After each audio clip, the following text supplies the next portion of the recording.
Olá, amigos. Embora com algumas nuvens meio carregadas, o céu está lindo, o dia está cheio de esperança. É neste embalo que nós queremos conversar com os companheiros, com os amigos, irmãos de todas as religiões e aqueles que não professam nenhuma religião, mas que somos todos filhos de Deus e que possamos estar irmanados neste momento, emanando as nossas melhores energias, os nossos pensamentos positivos, para que na soma desta energia possamos estar socorrendo, auxiliando irmãos nossos que estão neste instante acometidos desta situação que tomou praticamente conta do mundo, a pandemia do coronavírus ou Covid-19. Então, é verdade que por mais que digamos que não, todos temos as nossas apreensões, ou todos nós nos preocupamos, porque seja conhecido ou não, seja amigo ou inimigo, nós queremos que vivam, queremos que tenha saúde, que tenha paz, mas nós não somos os desígnios de Deus. Nós estamos submetidos aos desígnios de Deus. E a vida, ela não começa no berço e não termina no túmulo. Portanto, por mais que a gente esteja triste, devemos ter a esperança e mais do que a esperança, a certeza de que a vida continua. Então, aqueles que, porventura, não suportarem a situação desses dias, que sigam em paz, que Deus os ampare e que eles possam se fortalecer e quando voltarem nesta terra em novas oportunidades, tragam já experiências adquiridas. Então, é assim que nós nos irmanamos, queridos amigos, companheiros. E eu quero repetir, a mensagem que nós procuramos levar a todos, ela é independente de credo religioso.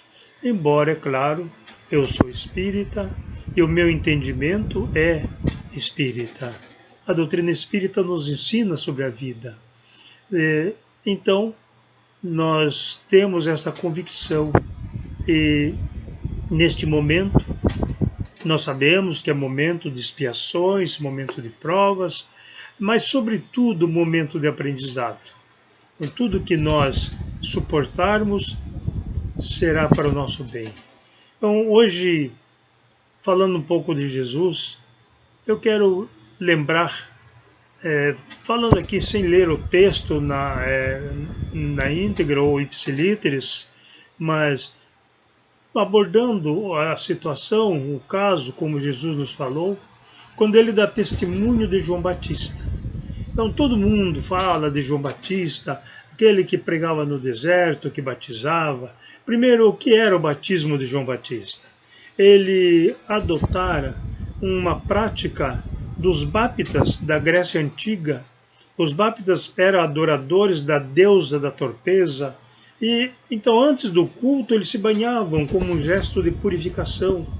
E quando João veio, esse batismo, essa prática não está mais em uso. E ele restabelece o batismo, então. Por isso é o baptista. Ele conclama aquelas pessoas que estivessem arrependidos dos seus problemas, dos seus equívocos, dos seus pecados, entre aspas. E, então, aqueles que diziam que estavam arrependidos, ele os mergulhava nas águas. Então, esse mergulhar nas águas é um símbolo, assim, mas ele não dizia, você está perdoado, você está salvo. Não. Dizia, fazei penitência. O que quer dizer? Pague as suas dívidas, porque agora você já tem consciência da sua transformação moral. E, então, João Batista, ele é previsto na profecia de Isaías, quando se falava que antes de que viesse o Messias, viria aquele que prepararia as suas veredas, que endireitaria o caminho. E Jesus então dá esse testemunho. Está lá no capítulo de Mateus, capítulo 11 de Mateus, ele fala assim: o que tendes ido ver no deserto? É um caniço, uma vara que balança pelo vento? É um homem, um profeta? E diz assim, na verdade, ele é mais que um profeta. Então, falando de João Batista, diz, dentre os nascidos de mulher, ninguém nasceu maior do que ele. Aí ele faz uma observação. Porém, o menor no reino dos céus é maior do que João Batista. Então pensemos, dentre os nascidos de mulher, João Batista é o maior. Mas fora do planeta Terra, no reino maior, no reino dos céus, quando Jesus fala em reino dos céus, ele fala sempre no plural, não é no singular, não é reino do céu. Ele diz assim, o menor é maior do que ele. Significa, no mundo superior ao planeta Terra, João Batista estaria por iniciar, era o menor. Mas também Jesus reforça. É dele que está escrito que viria endireitar a vereda do Senhor. E fala que desde o tempo de João Batista, o reino dos céus é tomado pela força. E são os violentos que tomam conta, que se apoderam dele. E repete dizendo, toda a lei e o profeta, até João, profetizaram. Eu quero repetir isto. Toda a lei e os profetas, vírgula, até João, vírgula, profetizaram. Significa, João estava previsto, estava profetizado a sua vinda. Mas Jesus depois arremata dizendo, se quereis bem entender, João Batista é o Elias que tinha de vir. Ouça quem tem ouvido de ouvir. Pensemos nisso, refletindo, analisando.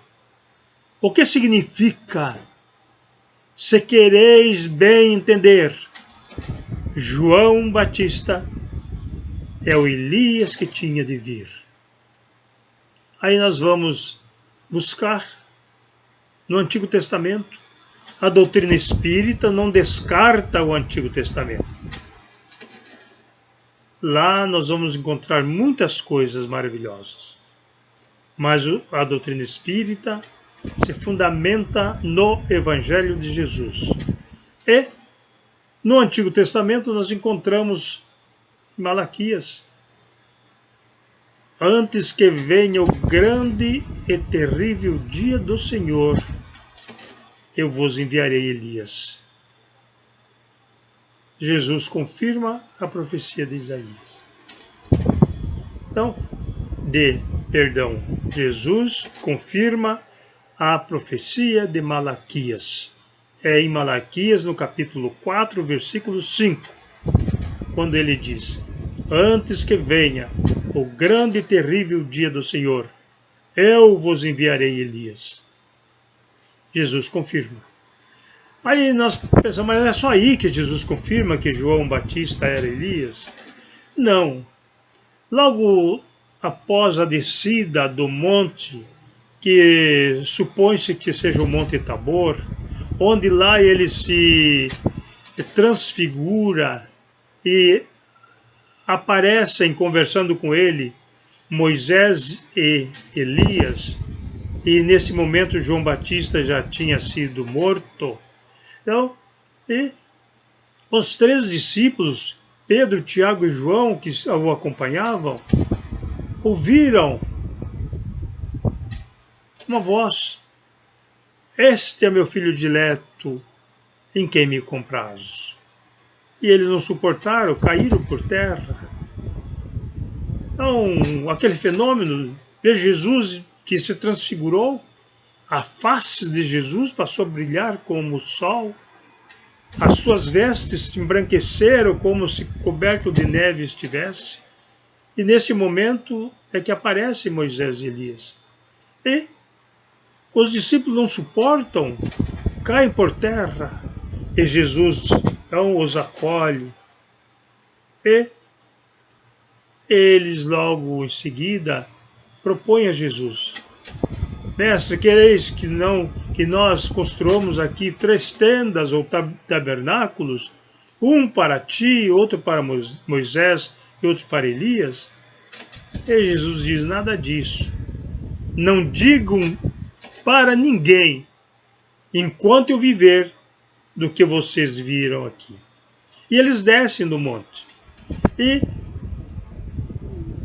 ali fala-se de João Batista mais uma vez.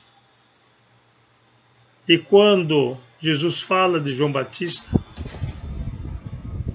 eles perguntam a Jesus: Mestre, não está escrito que antes que viesse o Messias, Elias teria de vir? E Jesus diz: sim, Elias teria de vir e já veio. Mas eles não o conheceram e antes fizeram tudo de mal contra ele. Então, ali os discípulos entendem que é de João Batista que ele falava. Então, aí nós vamos entender a missão de João Batista. Voltando à carne, que outrora teria sido Elias, para agora preparar a vereda do Senhor, chamando as pessoas, conclamando-as para um novo momento da humanidade. Então, neste momento, queridos amigos e irmãos, que nós estamos passando esta experiência, que quero repetir, um tanto preocupante. Por outro lado, alguns fazendo sensacionalismo, mas nós sabemos que não devemos brincar com coisa séria. É nesse momento que nós devemos unir os nossos pensamentos, para que a espiritualidade maior, os mensageiros do Mestre Jesus, possam nos amparar os pesquisadores, cientistas, médicos, amparar os enfermeiros, todos aqueles que estão em contato com os infectados, para que eles sejam livres da também infecção e que cumpram a sua missão com o amor que nós temos percebido. Cada um daqueles é o mensageiro do Mestre Jesus. Então, quando Jesus fala: vinde a mim, vós que estáis em sofrimento e vos achais sobrecarregados, que eu vos aliviarei, nós entenderemos aquele que acarinha o enfermo, que socorre nas suas angústias, que o ampara, espargindo amor, neste momento representa o Cristo. E aqueles de nós que não temos essa tarefa do atender diretamente os enfermos, podemos socorrer os seus familiares com mensagens ou com objetos materiais. Muitos passarão fome dentro de poucos dias, se não for liberado com critério, quero repetir, para não ser mal entendido. Eu não estou aqui falando a favor ou contra o presidente da República, não estou falando a favor ou contra o governador do estado, mas estou falando a favor do bom senso, para que nós possamos pensar nesse instante e buscarmos a solução para esse problema. É importante refletirmos sobre isso, para que logo em breve possamos estar nos abraçando fisicamente, o que fazemos nesse instante espiritualmente. Queridos amigos, irmanemos em pensamento. Nas horas das nossas orações, que elas sejam voltadas ao Pai Celestial, logrando o amparo em favor dos nossos irmãos atribulados. Que Jesus nos abençoe. Muita paz a todos.